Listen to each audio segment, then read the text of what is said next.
خوتي مالكم ديما مصدعيننا كتقولوا لنا الجزائر ما كتحبناش، الجزائر كتكرهنا، الكراغيله ولاد بوتقبه الى اخره. لا صاحبي، اسمع هذا الفيديو غتعرف الحب ديالو كيموتوا علينا. أعلنت وزارة دفاع المملكة المغربية السعودية عن اعتراض وتدمير 9 مسيرات فوق. عاود سيدي، يلا المونتاج. أعلنت وزارة دفاع المملكة المغربية السعودية عن اعتراض وتدمير 9 مسيرات فوق. سمعتوها، المملكة المغربية السعودية. شي واحد يصوب لي شي راية ديال المملكتين، لأن صراحة الحب ديال الجزائر للمملكة المغربية وللمملكة العربية السعودية راه واضح، كيحبونا كيموت علينا. ما بغيش شي واحد في الفيديو يقول راه كيكرهنا. تصور ان من كثرة الهوس ومن كثرة اللوف، عرفتي اللوف ديال المعقول، راه لوف صاحبي، راه ماشي الحب، راه اللوف. ولاو كيقول لك المملكة المغربية السعودية. مع كامل احتراماتي لكل الجزائريين، انا كنعتذر لكم، ما كنتش كنعرف انكم كتحبونا حتى لهاد الدرجه. الهواس تولوا تفطروا بينا، تغداو بينا، تعشاو بينا، تذكرونا على المواقع ديالكم، تذكرونا في الاعلام ديالكم، تصنعوا دوله جديده بسميتنا. راه الحب صاحبي، لا ما يمكنش، هذا هو الحب والا فعلا. شكرا لكم من القلب، زيدوا راكم باقي خاص شي حاجه اخرى، كملوا، راكم غاديين في الطريق الصحيح. تبارك الله عليكم، وي لوف يو اول. حنا كنحبوكم، سير على مولانا. وليد الركراكي خويا العزيز، دائما كنت كندافع عليك، وكانوا الناس كيطعنوك في ظهرك، وكانت عليك واحد الحمله شرسه، ولكن قدر الله وما شاء فعل. ومرحبا بالسي محمد وهبي كذلك. صافي الوقت ديالك انتهى السي وليد الركراكي، وكذلك حتى انت خرجتي بواحد الطريقه زوينه، لانه الكلمه اللي قلتيها الله الوطن الملك وشكرا في التدوينه ديالك، وكذلك الفيديو اللي حطيتيه فيديو الاخير باش تودع به اللعابه وتودع به الجماهير المغربيه والجماهير ديال العالم. صراحه شيء مفخر، نحن نفتخر بك حتى بالطريقه اللي ودعتي بها، لانه كتبتي الله الوطن الملك شكرا، وديما مغرب، شكرا لك. سي وهبي مرحبا بك، كنتمنى لك التوفيق، وكيتمنوا لك المغاربه كاملين التوفيق، لانك كذلك رجل المهام الصعبه. بقات تقريبا 3 ديال الاشهر فقط للمونديال اللي غيكون في امريكا، وكذلك الدول الاخرى المشاركه كندا والمكسيك. الاخوان الكرام، بغيت غير نقول واحد المساله مهمه، او لا مسالتين. المساله الاولى انه خصنا ما نساوش داكشي اللي دار وليد الركراكي من 2022 2026، قدم لنا الكثير.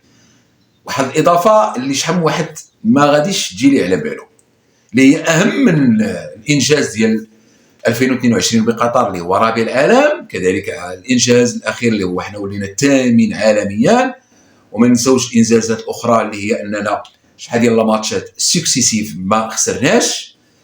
كاس افريقيا مشى لينا عنوه بتامر من دول معروفه.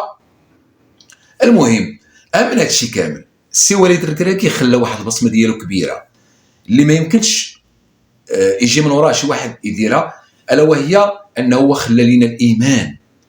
تصور انك تزرع الايمان في اللعابه، وتزرع الايمان في لي كوتش، يعني الكوتشات اللي ما باينينش، اللي كيحاولوا انهم حتى هما يبانوا في العالم. عرفتي انك تقول لهم خاصنا نامنوا بنفوسنا، اننا حنا بحال لي زوروبيان، بحال الناس ديال امريكا اللاتينيه، هذوك كيلعبوا الكره حنا كنلعبوا الكره. هذه مساله اهم من الانجازات بالنسبه لي، وهذا هو الطريق الصحيح، الطريق المعبد لجميع المدربين اللي غادي يجوا جداد، وكذلك اللعابه اللي غيجوا جداد.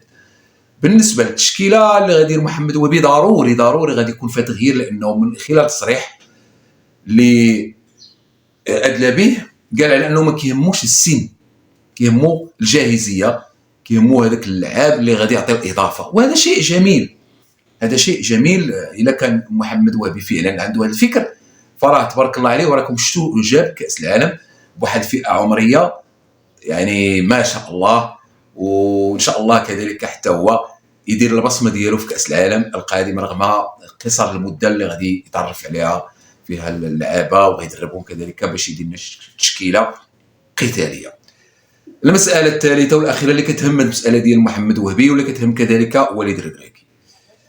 الناس اللي كيهاجموا وليد الركراكي بلا ما نذكر الاسماء ديالهم، راكم عارفين، هذوك اللي عندهم القنوات على اليوتيوب، واللي كتستضيفهم شي وحدين بحال اللي كتستضيفهم قنوات مارس راديو، الله يهديكم، دخلوا سوقوا راسكم بركه بركه شي شويه من داكشي ديال الضغوطات الخاويه وديك الضغوطات السلبيه وداك النقد من اجل النقد. راكم عيقتوا بالعربيه الطعرات، خليو الناس تخدم. باقي السيد يلاه شد الكرسي مسكين، باقي يلاه ما تسخنوا، باقي ما سخنوش اصاحبي وبديتوا عليه. ايوا بركه، عيقوا شويه، عيقوا. راه السيد راه مسكين يلاه غيبدا، خصنا نوقفوا معاه، خصنا ناصروا، نعطوه فتره فين يعني يقدم لنا اللعابه اللي غادي يلعب بهم ويقدم لنا الصاف اللي غادي يخدم به. ما تكونوش عاوتاني حتى لهاد الدرجه ناس كتبغي تهرس، ماشي كتبغي تصنع وكتبغي تعاون. كنت تقول شي حاجه قولها شويه، ما ديرش لنا داكشي ديال لا راه خاصو يدير هكا، لا ما كانش عليه يدير هكا. انت سوقك، راه مدرب هو عارف شنو كيدير. دخل سوق راسك. باقي السيد يلاه عندو نهار وبديتي عليه. اذا اخواني الكرام، كان معكم عبد الله، كنتمنى التوفيق لاسود الاطلس بقياده محمد وهبي اللي جاب لنا كاس العالم. كذلك كنبغي نهنئ السي فوزي القجع على الطريقه اللي تعامل بها مع السي وليد الركراكي والسي محمد وهبي، لانه عنده بحال وهو راه دائما كيقول لهم ودي انا وليد الركراكي راه مفخره ديال المغرب. وكذلك ما نساوش على ان الطريق مازال طويله والقادم احلى، وديما مغرب، والى اللقاء.